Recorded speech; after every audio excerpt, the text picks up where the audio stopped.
Hello guys, मेरा नाम है अर्शागर। आज हम लोग बात करने वाले हैं फाइनेंशियल मैनेजमेंट के बारे में। 10 ऐसे आपको पॉइंट्स देने वाला हूं जिनको आप लोग यूटिलाइज करके अपने फाइनेंशियल फ्रीडम को अचीव कर सकते हैं और तो और अपने फाइनेंस को मैनेज कर सकते हैं। तो बगैर आपका समय बर्बाद किए चलिए करते हैं इस वीडियो की शुरुआत। Let's get started. सबसे पहले नंबर पर बात आती है ऑर्गेनाइज योर फाइनेंसेस। आपको अपने फाइनेंस को ऑर्गेनाइज करना होगा, मतलब आपको अपना एक सिस्टम बिल्डअप करना होगा। जैसे कि आप लोग ऐसा कर सकते हैं, जो भी मेरे पास पैसा आएगा उसको मैं कहाँ पे प्रॉपर्ली यूटिलाइज करूंगा, मेरे को क्या करना है, मेरे को लोन पहले चुकाना है। अगर आपके ऊपर लोन है तो आप पहले लोन चुकाइए, बाद में अपना म्यूचुअल फंड इन्वेस्टमेंट वगैरह कीजिए। और भी इसी तरीके की आप लोग अपने प्रोसेसेस बिल्डअप करेंगे। जैसे बजट के लिए मैं क्या चीज़ यूज़ करूंगा, मैं टाइम मैनेजमेंट के लिए क्या चीज़ यूज़ करूंगा, मैं म्यूचुअल फंड के लिए कौन सा ऐप वगैरह यूज़ करूंगा, मैं स्टॉक के अंदर कितना निवेश करूंगा, मैं कहाँ पर निवेश करूंगा। जैसे क्रिप्टो के अंदर कुछ लोग निवेश करेंगे, NFT के अंदर निवेश करेंगे। ये सारी रिसर्च जो वर्क है वो आपको अपने फाइनेंसिस के अंदर ऑर्गेनाइज करना है सबसे पहले नंबर पे, क्योंकि आपको कोई भी डिस्टर्ब करने के लिए नहीं होनी चाहिए। आपके मन में कोई भी डिस्ट्रैक्शन नहीं होना चाहिए कि भाई मेरे को आज ये सॉफ्टवेयर यूज कर रहा हूँ, कल मैं कहीं और शिफ्ट कर रहा हूँ, क्योंकि finance is the long process.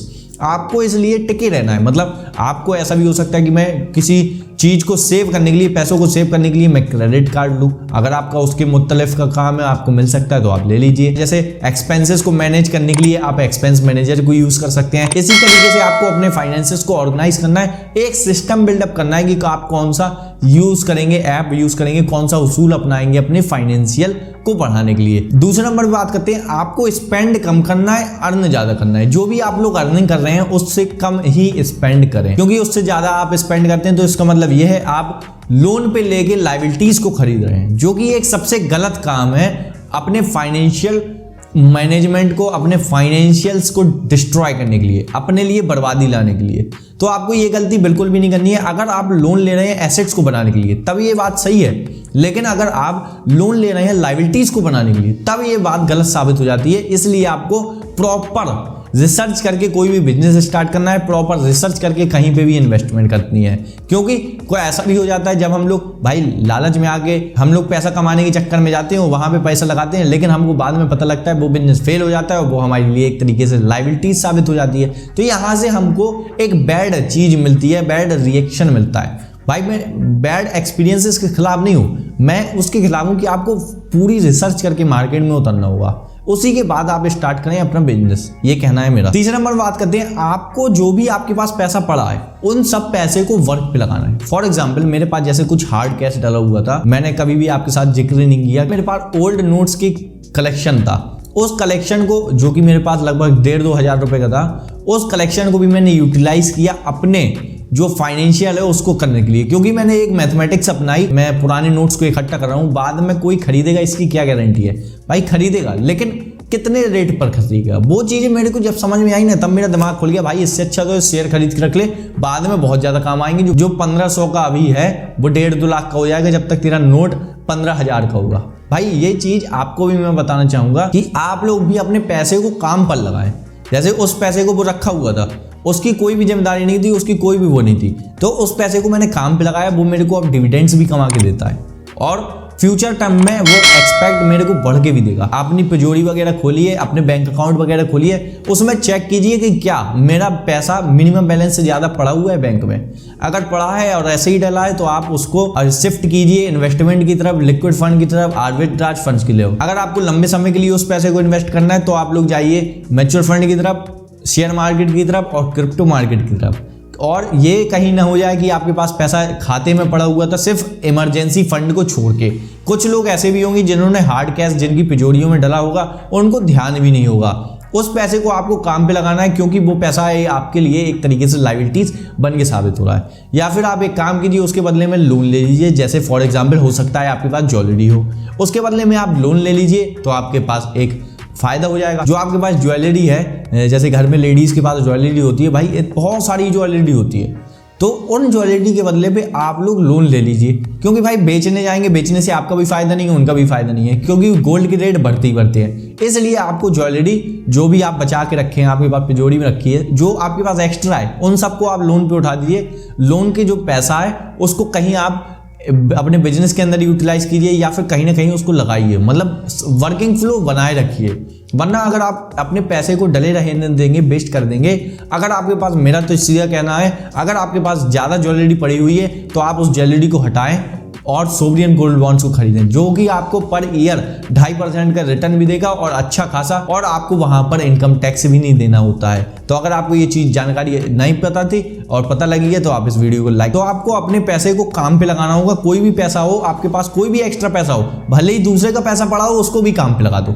जैसे जो बड़ी कंपनीज करते हैं वो ऐसे ही करते हैं। जैसे अमेजॉन है, अमेजॉन सेलर का पैसा 21 दिन तक रखता है अपने पास, उस पैसे को वो लोग आर्बिट्राज फंड्स में अलग अलग जगहों पे इन्वेस्ट कर देते हैं, वहां से करोड़ों रुपए कमाए जाते हैं इसी तरीके से, इसी मेथड से साल भर के अंदर। 14 नंबर बात करते हैं, जो भी आप लोग डेप्ट बनाए, जो भी आप लोग कर्जा बनाए, उतना ही कर्जा बनाए जितनी आपको एसेट कमा के दे रही है, उससे ज्यादा कभी भी मत होना है। पता है क्यों? क्योंकि भाई देखो, सीधी सी बात है, अगर आप उससे ज्यादा का कर्जा लोगे तो कहीं ना कहीं ऐसी गड़बड़ हो जाएगी कि जो वो आपकी एसेट है वो भी बेचने की नौबत आ सकती है। इसलिए आपको कर्जा कभी भी एसेट से ज्यादा नहीं लेना है। जैसे अनिल अंबानी, उनका एसेट्स कम पड़ गई और कर्जा उनके ऊपर ज्यादा हो गया, तो उनको अब बैंकरप्सी डिक्लेयर करनी पड़ेगी, समझ रहे हो? तभी भी कर्जा नहीं चुक रहा। इसलिए कुछ होता है, आपको जितनी आपकी एसेट कमा के दे रही है पैसा, उससे ज्यादा का कभी कर्ज ही मत लो। अगर आप टैक्स बचाने के लिए उससे ज्यादा का कर्ज ले रहे हो, कोई बात दिक्कत नहीं, खूब मजे से लो, कोई दिक्कत की बात नहीं। लेकिन अगर आप कर्जे को ले ही इसलिए ले हो लायबिलिटीज को खरीदने के लिए, तो ये सबसे ज्यादा गलत बात है। आपको आज से ये चीज बंद कर देनी चाहिए, तत्काल जाके बंद कराएं उन लोगों को। 5वें नंबर में बात आती है, बहुत सारे ऐसे लोग होते हैं जो कि कॉलेज तक की पढ़ाई तक ही सीमित होते हैं, तो वो लोग जिंदगी में मिडिल क्लास ही बन के रह जाते हैं। लेकिन बहुत सारे ऐसे लोग भी होते हैं जो कॉलेज के बाद भी पढ़ते रहते हैं, कॉलेज अपनी जिंदगी में कुछ ना कुछ सीखते रहते हैं, कुछ ना कुछ किताबें, कुछ ना कुछ यूट्यूब से लर्निंग की उनकी हैबिट्स होती है, वो अपनी डेली रूटीन में डाल देते हैं कि मेरे को आज कुछ नया टॉपिक सीखना है। जैसे हो सकता है आप लोग भी कुछ नया टॉपिक हमारे पास सीखने आए हो इस वीडियो को देखते हुए। आप लोग अगर उन कैटेगरी में आते हैं जो कुछ सीखने के इच्छा लायक है, तो भाई आप लोग बहुत सही मार्ग पे जा रहे हैं। लर्निंग को अपने डबल कर दीजिए, आपकी स्पीड 4 गुनी हो जाएगी। इतना पैसा अभी आप 1 लाख रुपए अगर महीने कमा रहे थे, तो आप 4 लाख रुपए महीने कमाने लगेंगे, आपकी 4 गुना स्पीड हो जाएगी। जो लोग अपने ऊपर इन्वेस्ट नहीं करते हैं, तो भाई आपको लोग अपनी एजुकेशन के ऊपर खर्चा करें, क्योंकि वो खर्चा आपके पास 5-10 गुना का रिटर्न लेके आएगा ही आएगा। जैसे मैं हूं, मैंने अपने शेयर मार्केट के करियर में बहुत सारे खर्चे किए हैं, जो मैंने ट्रेनिंग्स भी लिए हैं, मैंने शेयर मार्केट के अंदर उतर के भी देखा है, जो कि मेरे लिए एक पैसा खर्चीला साबित हुआ। 70-80 हज़ार रुपए मैंने इसके अंदर इन्वेस्ट किए, लेकिन वही पैसा मेरे को आज कमा के भी दे रहा है। मेरे को एक एक्सपीरियंसेस भी मिला, मेरे को कुछ स्ट्रेटेजीज भी मैंने अपनी खुद की बनाई, जो कि मैं आप लोगों के साथ भी शेयर करते रहे। तो आपको कभी भी अपनी एजुकेशन के ऊपर पैसा खर्च करने से कतराना नहीं है, आपको हमेशा एजुकेशन की तरफ बढ़ना होगा। क्योंकि अगर आप एजुकेशन का लेना बंद कर देंगे तो आप लोग कहीं ना कहीं अपने करियर में स्टॉप हो जाएंगे या वहीं पे ठहर जाएंगे।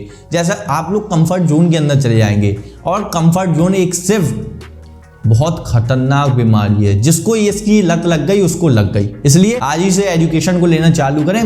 भाई मेरा कोर्स मत लो, मैं कभी नहीं कह रहा मेरा कोर्स लो, फ्री वाला यूट्यूब सीखो, यूट्यूब से सीखो, कोई दिक्कत नहीं। यूट्यूब पे तो सारे कोर्सेज का भरमार है, वहाँ यूट्यूब से जाके सीखे। कोई भी आपके दिमाग में टॉपिक आए, NFT जैसे सुन रहे हैं, NFT सर्च करें, मेटावर्स सर्च करें, कुछ सीखें, बस इतना सा मेरा कहना है। ग्राफिक डिजाइनिंग सीख डालो, कोई भी स्किल सीख डालो, आपकी वैल्यू एडेड ही होगी, आपकी कुछ वैल्यू कम नहीं होगी, आपको प्रॉफिट ही मिलेगा, लॉस नहीं मिलेगा।